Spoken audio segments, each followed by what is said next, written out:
You were trapped in the dank darkness of a ruined plantation house, and somewhere in the pitch-black room is a homicidal maniac armed with a knife, groping for you, trying to prevent your escape.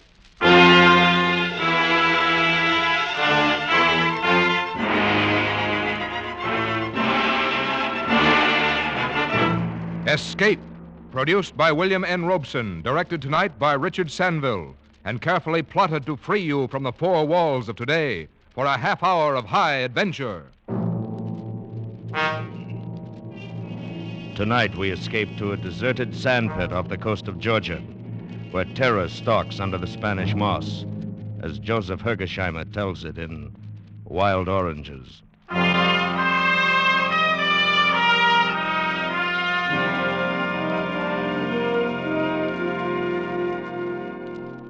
What could have appeared more innocent of danger than that barren, low-lying shore of southern Georgia?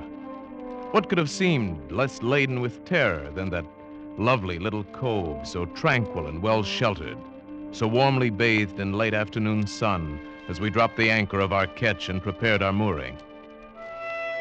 And yet there was something.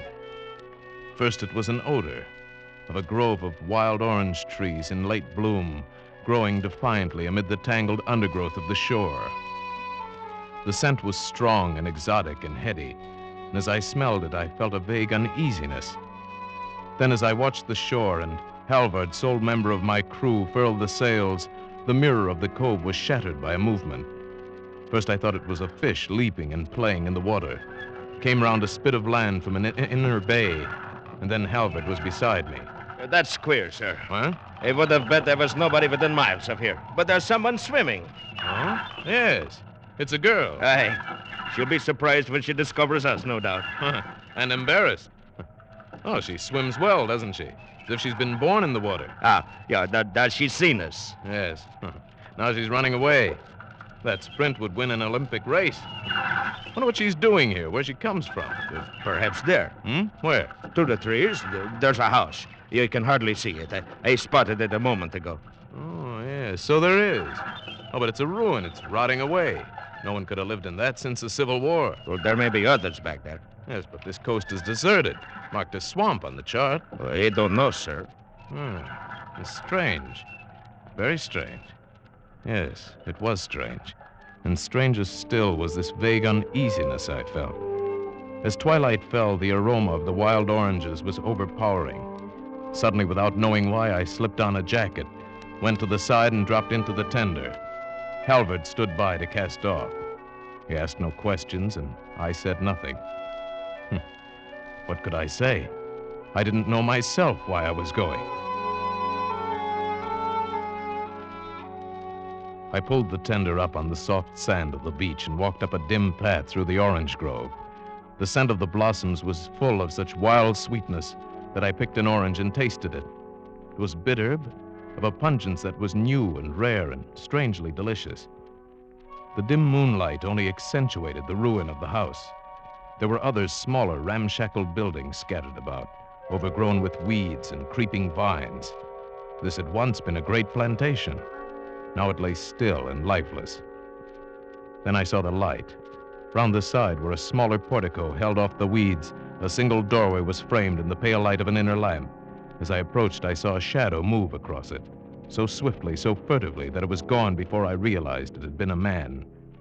Then I saw her, sitting on the portico, rocking softly in her chair. What do you want? Nothing. When I came ashore, I thought no one was living here. You're from the white boat that sailed in at sunset? Yes, and I'm returning immediately. It was like magic. Suddenly, without a sound, you were anchored in the bay. I've robbed you, too. Some of your oranges are in my pocket. You won't like them. They've run wild. We can't sell them. They have a distinct flavor of their own. I should be glad to have some on my boat. All you want. My man will get them and pay you. Please, don't. Oh, Nicholas attends to that. Won't you sit down? My father was here when you came up, but he went in. Strangers trouble him. Well, I should be getting back. I'm sorry to have disturbed you and your father. No, it was nothing. Good night, then. Good night. That was all. fragment of commonplace conversation. But it was enough. Now the uneasiness I felt, the strangeness of this place took shape for me. I saw it in her lovely, fragile face. I heard it in her voice. There'd been a hidden terror, a terrible, controlled fright that approached hysteria. There'd been a warning in it, and something else, a plea. By the time I got back to the boat, I was completely unnerved, and Halvard made matters worse. You find anything, sir? There are people living there. Well, there'll be water then. Maybe we could stay here a couple of days, huh? What do you mean? Well, this is good anchorage, sir. I'd like to unship the propeller, and the topside could do with a coat of varnish. No, we're going on south. Aye, sir. No, wait, Halvard. Of course, you're right. We need a couple of days' work before we head into blue water. We'll do it here.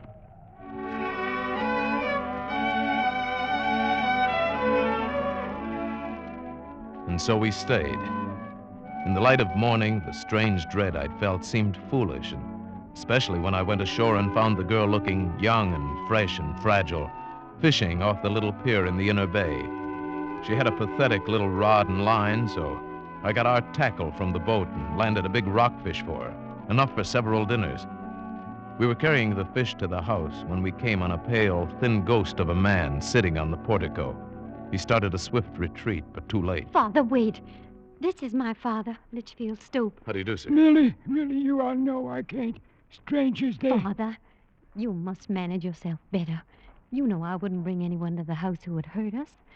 And see, we're fetching you a splendid rockfish. Oh, yes. So you are. We are alone here, sir. The man is away, my daughter and I. The fish, yes, acceptable. If you will carry it in for me. Nicholas would do it, but he's away. And Father isn't strong. This way. We have no ice. I must put it in water. In here, right there. Thank you. You've been very nice. Now I suppose you'll go on across the world. Not tonight. We're staying here, making repairs. Where do you come from? And where are you going? From Cape Cod. I'm going to the Guianas. Isn't that South America? I've traveled far. On maps. I was born here in this house, and I've never been 50 miles away. Oh, well, that's incredible. Look, you seem like a girl who's been everywhere in the world and had the best education, everything. My father has many books in there, that's all. Your eyes are remarkable. Gray-green, like olive leaves, and magnetic. I came ashore to ask you if you had a large water supply and if I might fill my casks. Of course. Rainwater, the cistern's full. I'll send my man Halvard then. Yes. There's something else in your eyes, in your voice. What is it? Fear? Fear? Why, no, of course not. What should I be afraid of? I don't know. But I saw it in your father's face, too. It's only your imagination. Yes, no doubt. Goodbye, then. Thank you for the fishing.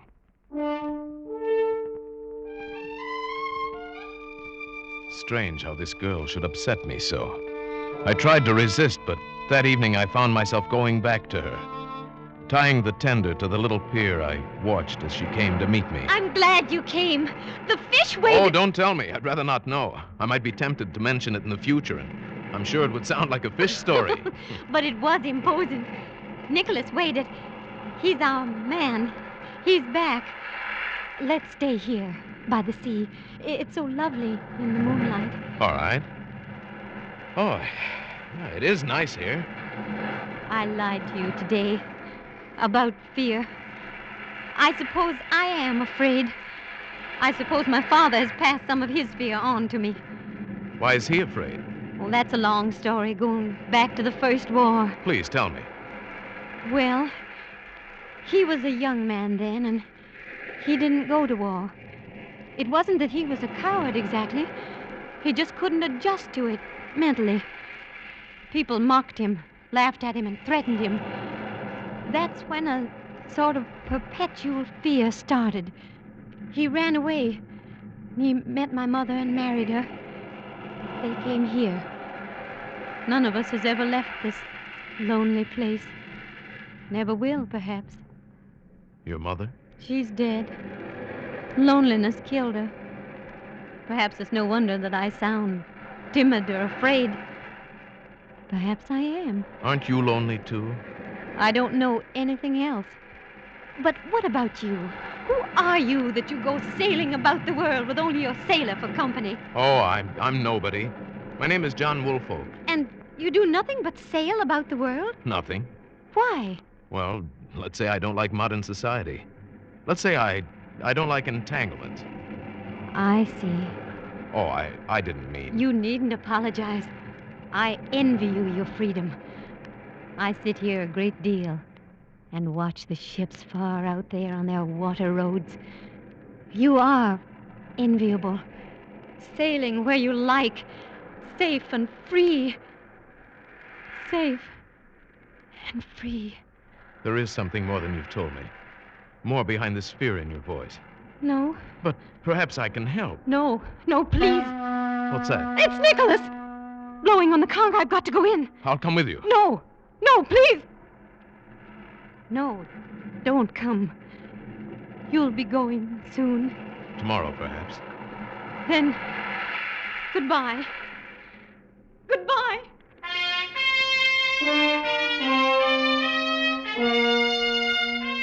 Now I knew the terror I'd only sensed was real. This girl was possessed by fear.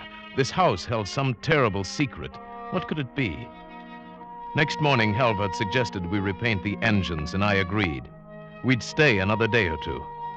Later, Halvard went in to fill a cask of water. He came back without the cask and livid with rage. There was an idiot in that house. Next time I'll take the pistol. What do you mean? Where's the cask? It was broken. How? He was filling it at the cistern, and this idiot, a huge hulking brute, came out of the house. He told me to get away. Well, I tried to explain that we had permission, but he came at me with a knife, gibbering. Well, I hit him, but it was like hitting an ox. He put his foot on the cask and crushed it. I'll see about this. You be careful, sir. The man's not right. He's dangerous. Plenty dangerous.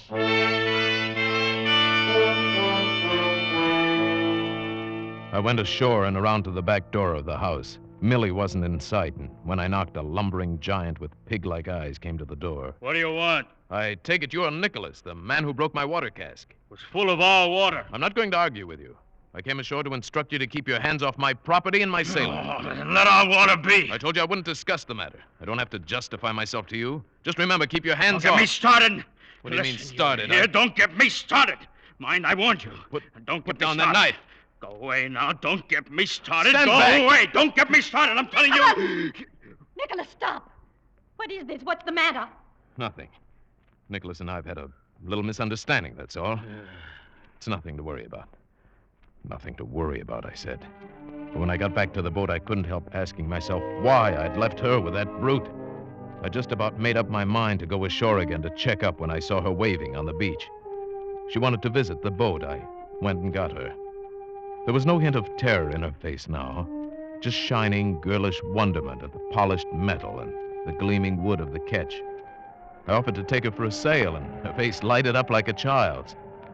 But when we reached the heavy swells outside the reef, her face got white, and she froze. It's so big. Are you frightened? I'll turn back. I'd rather you didn't. I must learn. I'm not a child. No, we're going back.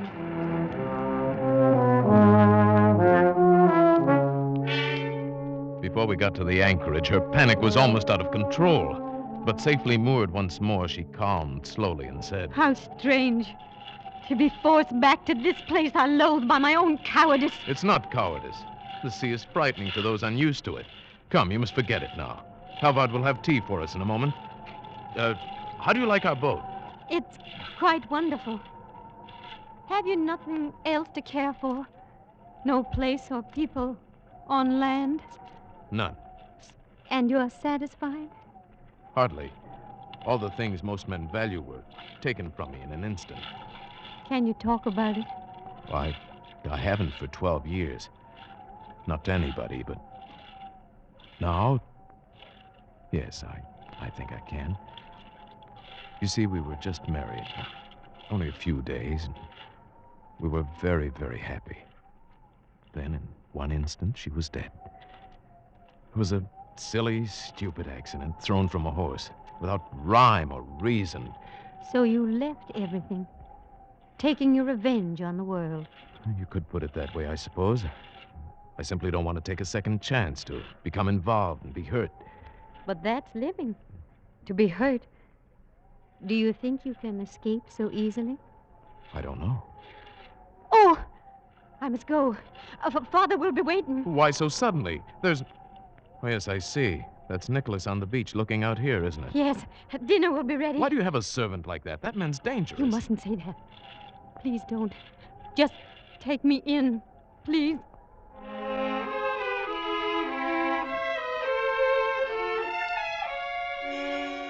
Now I knew that she, too, was afraid of Nicholas. I could see it in her eyes.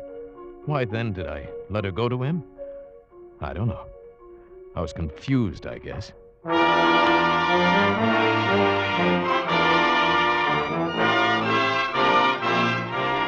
That night a storm broke, a raging wind and rain, and to match my tortured mood. I hardly slept. Her face was always before my eyes, and by morning I knew that I must do something. I rode the tender in through a drizzling rain. I went up through the orange grove and stopped in the bushes by the house. Someone was coming out of the house, and I crouched down out of sight. It was Millie. I rose and called to her. Millie! Oh, it's you. I was just coming out to look. I was afraid you'd gone out. The sea is like a pack of wolves. I won't go alone, not without you.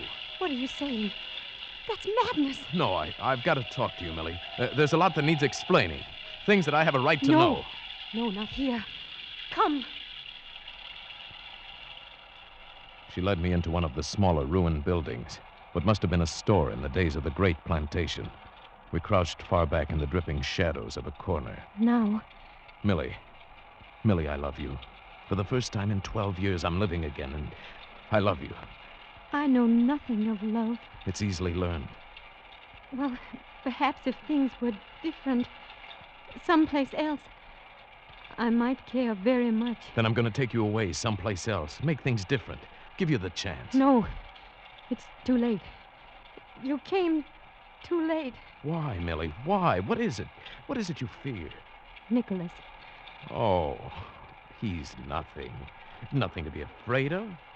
Has he been bothering you? He says he's crazy about me. He says I must marry him. Where is he now? No, you mustn't, John.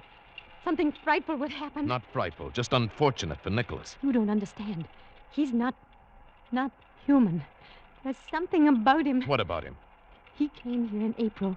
We were glad to get him. Servants are impossible to get back here in the wilderness. He would work for the smallest wages. Only a few days ago, I found out why he was glad to be here. I was cleaning his room, and I found this. Let's see. Wanted for murder. Iska Nicholas, homicidal maniac. He knows I found it. He knows. And he's been furious. Then you came, and he ran and hid in the pines.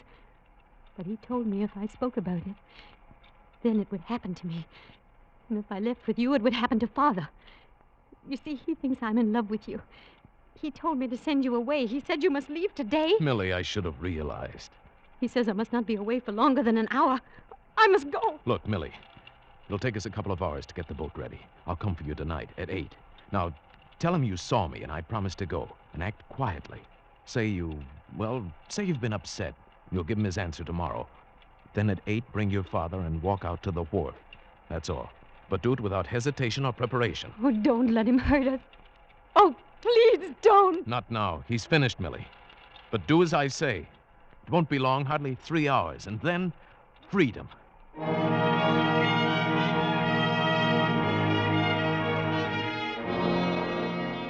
Now that I knew, now that there was to be action, I felt better. Halvard and I got the ketch ready for sailing, and 8 o'clock we tied it up to the little pier. The storm had abated slightly, but it was still raining. I got up on the dock and waited for Millie. 10 minutes passed, then 20. Something was wrong. I told Halvard to wait there with the tender. Then I walked slowly up to the house. It was dark. I went up to the side portico to the heavy door. A tiny crack of light showed under it. I pushed it open. The light came from a parlor to the right. I looked in. On the floor lay a body. Old Litchfield Stope. He was dead, crushed. His arm twisted grotesquely under him. There was not a sound in the house.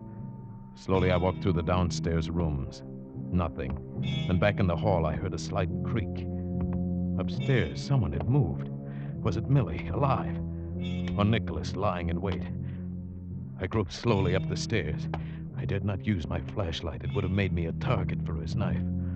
The upstairs hall was pitch black, and still there was no sound. I inched my way along the wall, slowly. Then I stumbled on a loose board. The pistol flew out of my hand, but the stumble saved my life. The same instant I felt Nicholas lunge.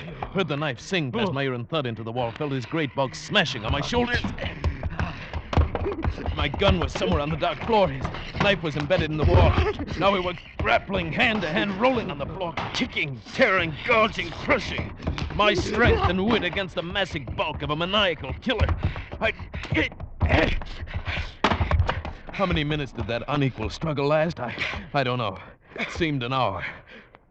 Several times, as if by common consent, we rested for minutes at a time, locked in tight embrace. Once we rolled apart and lay panting, the breath aching in my throat. Then I heard him groping along the wall, searching for the knife or the gun. I threw myself on him again, but he was too big, too furious. I felt my strength ebbing away. His fingers were closing over my throat. With one last effort, I tried to throw him off, to roll him over.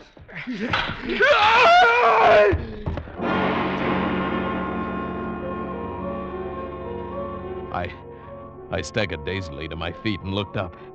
He'd fallen through the banister down the stairwell. Nicholas had landed on the bottom. He lay there on the stairs, sprawled, his head at a grotesque angle. But he was not dead, only stunned. I leaned against the wall, looked at him stupidly. There was something I was trying to remember. What was it? Then she came down the steps, and I remembered. Millie. I had to walk right past him. There was no other way. Right past his head and my skirt.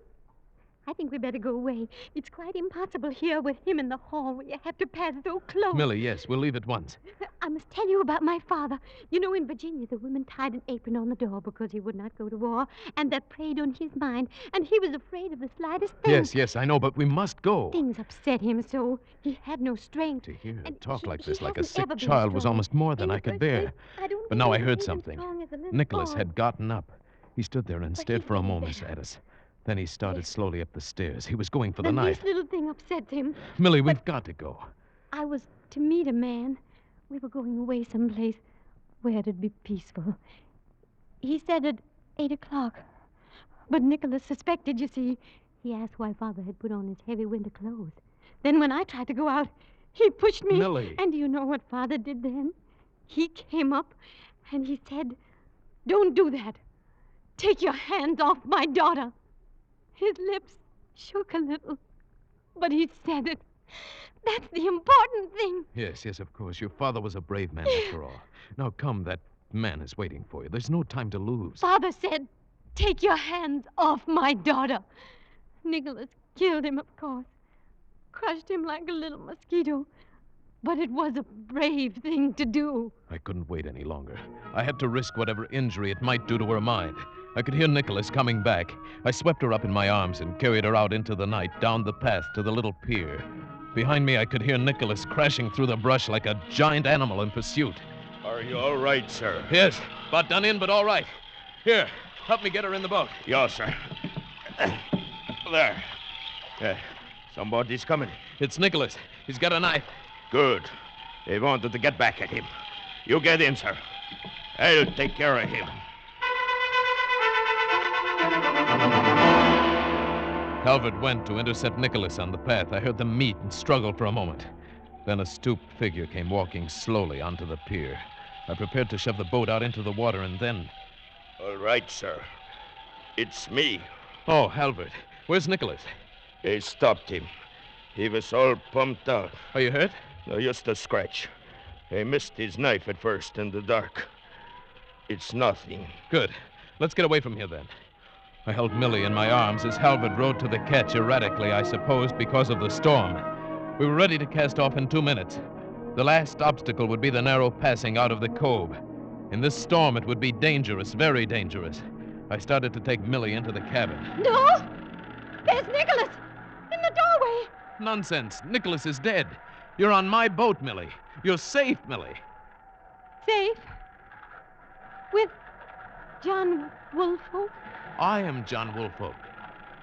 But you didn't come. Yes, I did, Millie. And you're safe. Come. I want to stay here. All right. You sit here beside Halvard. I'm going up front to take soundings. In this van, you won't be able to hear me if I call. No, but you can hear me. Remember, we've only 3 feet clearance.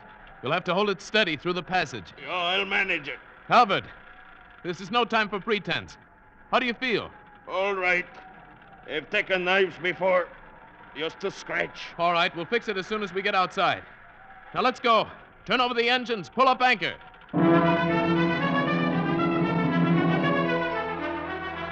The boat headed into the tearing wind of the storm, sped swiftly toward the narrow inlet. A foot too far on either side, and we would hit. In this sea, that would mean death for us all. I stood far up on the bow, taking soundings, feeling out the passage.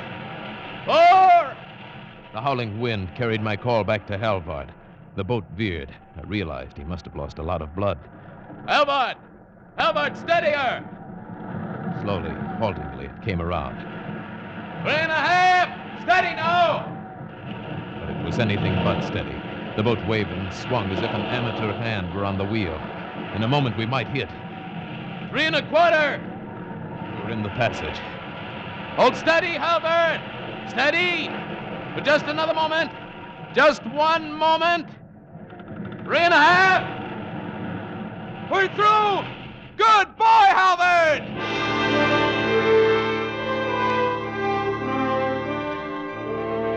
Good boy, Halvard, I called. But when I went back, it was not Halvard at the wheel. It was Millie. Millie, her hands steady, her eyes washed clear of any madness. Millie with a tight little smile on her face, but no fear. And Halvard lay rolling with the swells in the bottom of the cockpit. I'm afraid he's dead, John. He was wounded worse than you thought. Halvard dead? He told me to take the wheel, that it was life or death.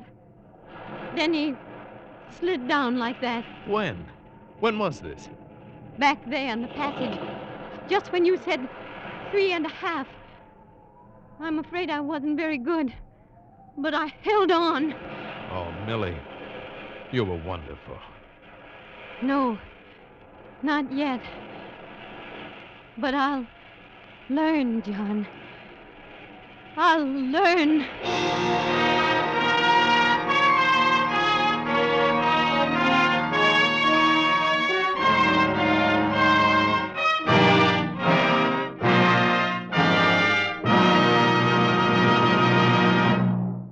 Escape is produced by William N. Robeson and was directed tonight by Richard Sanville. You have just heard Wild Oranges by Joseph Hergesheimer, adapted for radio by John Dunkel, with Paul Frees as John Woolfolk, Jeanette Nolan as Millie Stopes, Bill Conrad as Halvard, Jack Crucian as Nicholas, and Sherry Hall as Litchfield Stopes. The special musical score was conceived and conducted by Cy Fuhrer. Next week... You've planned it very well. She's dead, and you feel no remorse. Your escape has worked out perfectly. There's nothing to worry about, except perhaps an unexpected Christmas present.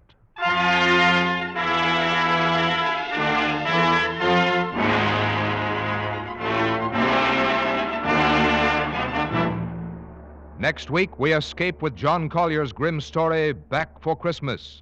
Good night, then, until this same time next week, when once again we offer you Escape. This is CBS, the Columbia Broadcasting System.